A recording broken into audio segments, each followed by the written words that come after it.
Hello everyone. I usually do these talks at night, occasionally in the afternoon. I woke up at 5 a.m. today and took a walk.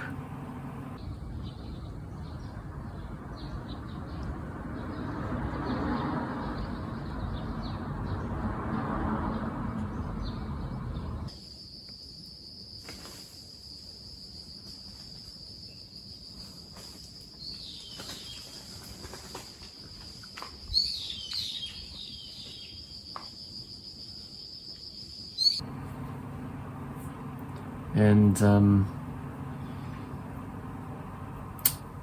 this story I wrote a few days ago, I guess it was earlier in the week, it would be last week because it's Monday now.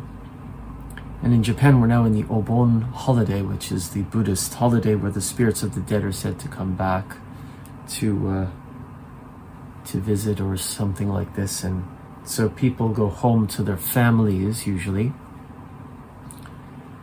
and they visit the graves of their relatives, their ancestors, those who have the deceased, and they say prayers, put flowers beside the gravestone, change the water, that kind of thing. And I live alone and I don't have family here, but I'm acutely aware of my ancestors. So I went to the shrine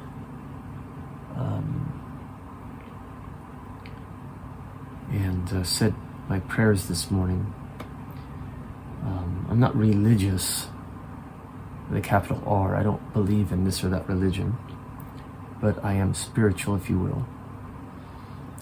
And so I did that. And I wrote a story called Angel Integers, and it's a very short fiction. It's under 1,000 words, but it's the first fiction I've written in several years. So I do want to do a reading of Boxman, as I've mentioned, for the series. But that's going to be longer, or rather, I need to do some reading, rereading, brushing up, if you will. I did my master's thesis on Obon, and Boxman was part of it, but this is several years ago. I mean, this is like 20 years ago, something. So, Angel Integers, I wanted to read this today.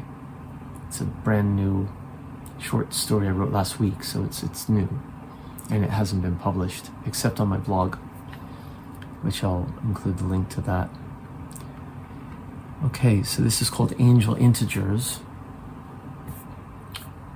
and it's dated August 7th, so 5 days ago.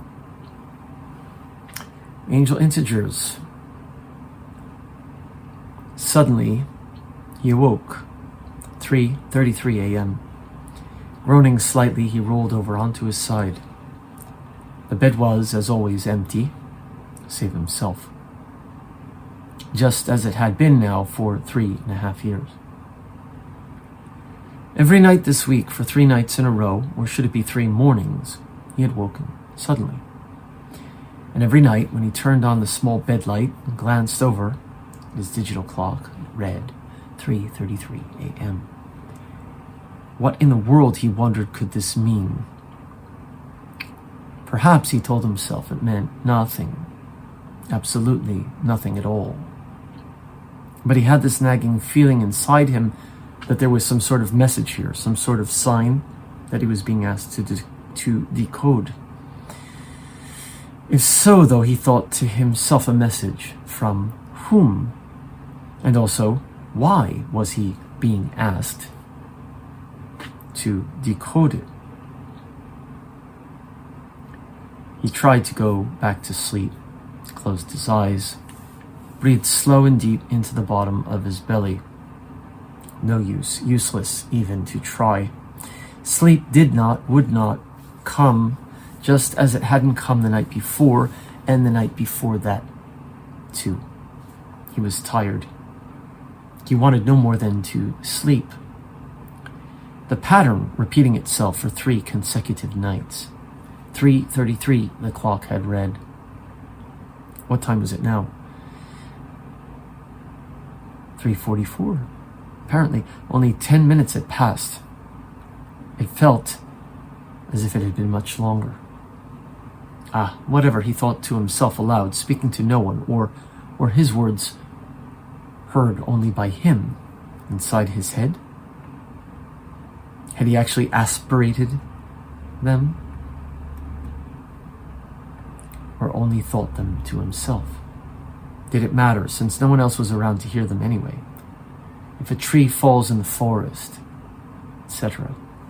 He got out of bed, turned on the light. I am so tired, he said aloud, or perhaps he only thought it to himself, or alternately, perhaps, and again, he first thought and then said it aloud to no one and for no logical reason. It was no use overthinking, he told himself. Overthinking never got anyone anywhere, he said aloud this time, to himself, to no one. Indeed, someone, somewhere answered. No, that was impossible. No one else was in the room. He lived alone, had always lived alone. Hadn't he always been alone here? No one answered. He must have answered his own statement. There was no other explanation for it, he reasoned with himself.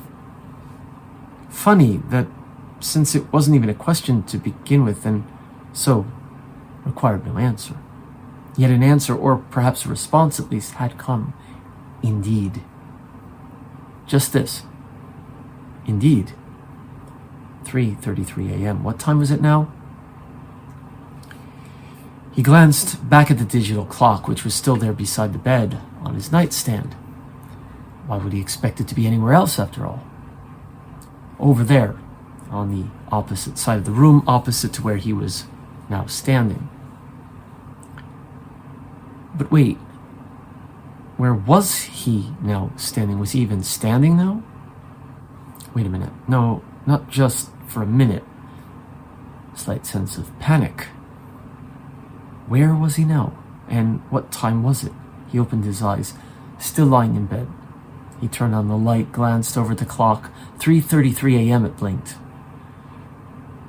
The man sat up in bed, stiff as a rod. What's going on, he thought to himself. What's going on, he answered himself, this time aspirating the words, the 3 words emerging as 3 separate sound bites, one after the other in sequence. Suddenly and inexplicably, he began recounting a long-forgotten childhood memory. When he had been 11 years old, his father had brought him to a carnival. At the carnival, he had wanted cotton candy. The father had said, "Son, your mother will kill me if I let you eat that. You know that you are not allowed to eat sweets." The man, i.e. the boy, said to his father, "But Dad, I want it. Can't I have it?" The father said, "Son, your mother will murder me if I buy you that." He was awake now, lying in bed. The clock was still blinking, 3:33, 3:33, 3:33. What is the meaning of this? The man now screamed aloud despite himself. The walls reverberated with the sound. The clock continued to blink, 3:33. And now a siren began to wail in the distance. At the same time, the man's phone began to ring. Bizarre timing, the man now thought to himself without, however, voicing this thought aloud. He thought it best to ignore the call. He wanted badly to just ignore it. He let it ring and ring and ring. After several minutes, 3, or was it more than that, he gave in to the incessant buzzing and answered. "Here is your sign." A rather hoarse and broken voice, male or female, it was difficult to tell, at the other end, intoned. Before the man could respond, the line went dead. The ambulance siren had long gone silent. The man got up from the bed, walked over to the window. He opened the blinds to reveal that the glass behind it was now frosted over with a thin sheet of frosty white icing. Here is your sign. What could all of this mean, he thought to himself, and why was his window frosted over? Wasn't it still summer? Or had the seasons changed and he had merely not noticed until this moment? Returning to bed, the man closed his eyes, pulled the covers over his head, and fell into a deep, dreamless sleep. Dated August 7, 2024, Tokyo, Japan. That's the story. For the record, I've not been waking up at 3:33 a.m. every morning or anything like that. My pattern is somewhat the opposite. I fall asleep late at night and then I wake up in the morning. But this is what came out of me the other day when I sat down to write a story, and again the title is Angel Integers. Thanks for joining me. I'm going to keep it short. I have lots of other things I'd like to read, including some of my own work from the past, and maybe I'll write something else and share it at some point. We'll see. Today I'll be grading. Again, it's Obon holiday. I'll be at home grading papers and maybe do some music stuff later. Thanks very much. Marc Lowe signing off for today. See you again soon.